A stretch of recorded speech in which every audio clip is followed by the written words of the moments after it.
So when you read the Bible, have you ever wondered what's going on in the Bible versus where we are today as a church, and how did we get there?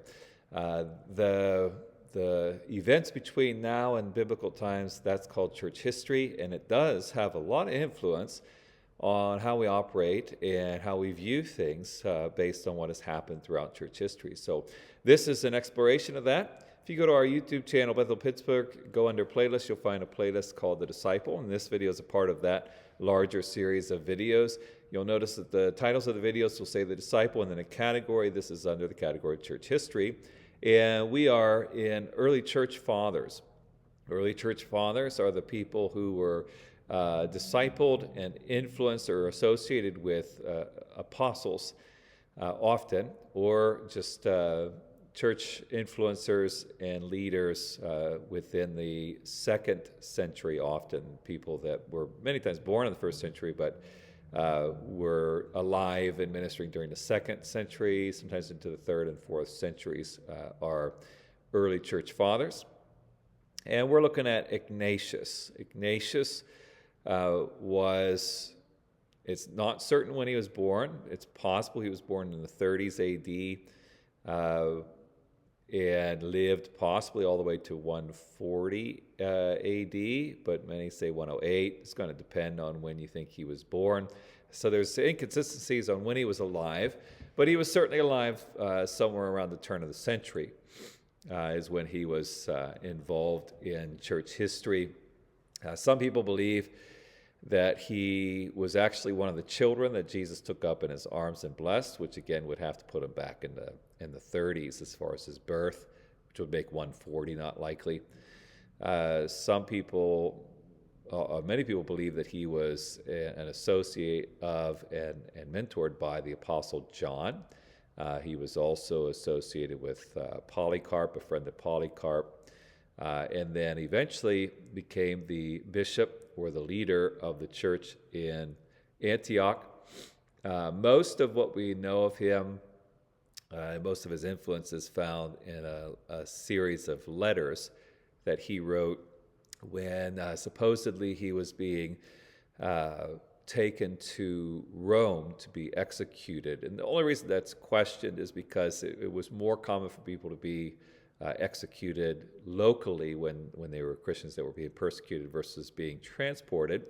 And it was claimed he was martyred by lions in the Colosseum, which is possible, but not likely. But either way, however these letters came about, and some people are not sure if he wrote these letters, so there is speculation about that. But these letters are there. Many people believe they were from Ignatius. And these letters there was a letter to the Ephesians, not Paul's letter, a letter to the Magnesians, the Trallians, the Romans, not Paul's letter again, the Philadelphians, the Smyrnians, and a letter to Polycarp. Some of these letters are to churches that were in Revelation, like Ephesians, Philippians, Smyrnans, were Revelation churches. So he's writing to these. These are likely, it fits then the context because that area seemed to be very influential, and that's why it would get some attention.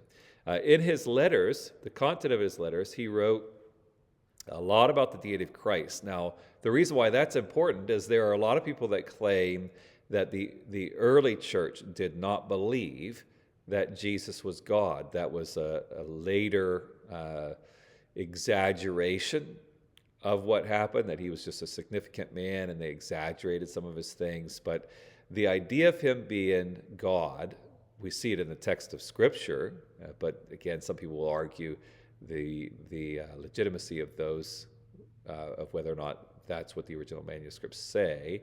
But again, what counters that is here you have an individual that was writing in within 100 years, less than 100 years of Jesus' life, certainly was around to be able to speak to people who were alive during those events and could recall them. And he was writing that Jesus was God. So that was a very early idea. It wasn't a legend kind of thing that took place.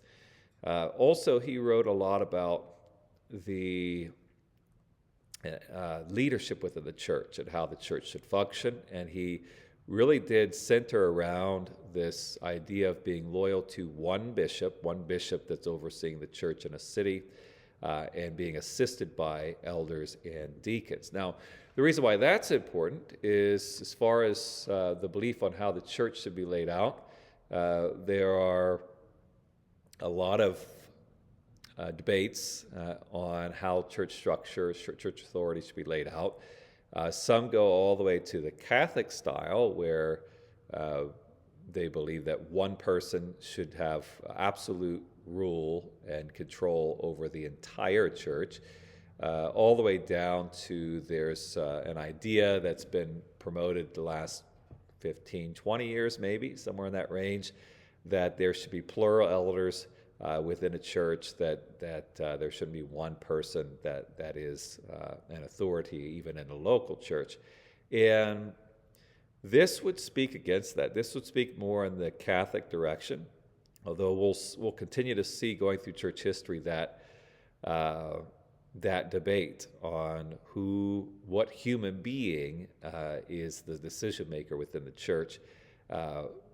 I think it's definitely questionable, the idea of the Catholic model, but the idea that there was, kind of this democratic approach in church leadership is not really.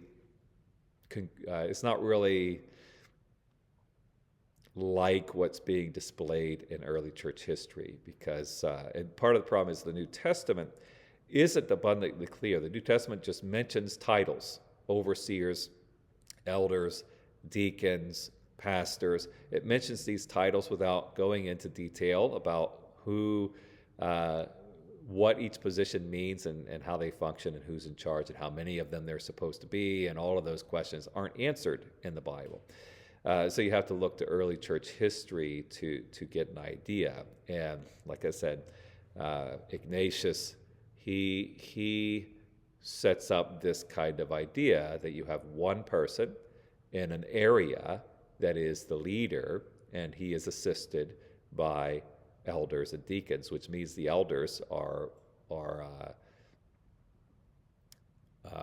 a tier below what would be overseer, is probably the title the Bible uses, overseer, where later bishop was the word that was used.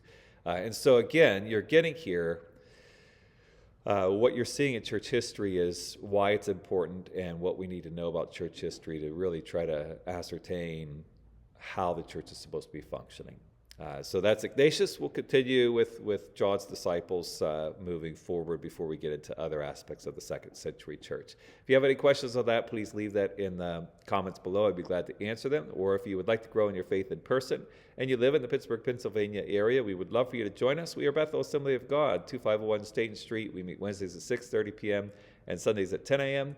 Or if you can't join us in person, we'd love for you to join us via live streaming. We stream our services live on our YouTube channel, Bethel Pittsburgh, Sunday mornings at 10 a.m. We hope to see you at either place, but may God richly bless you.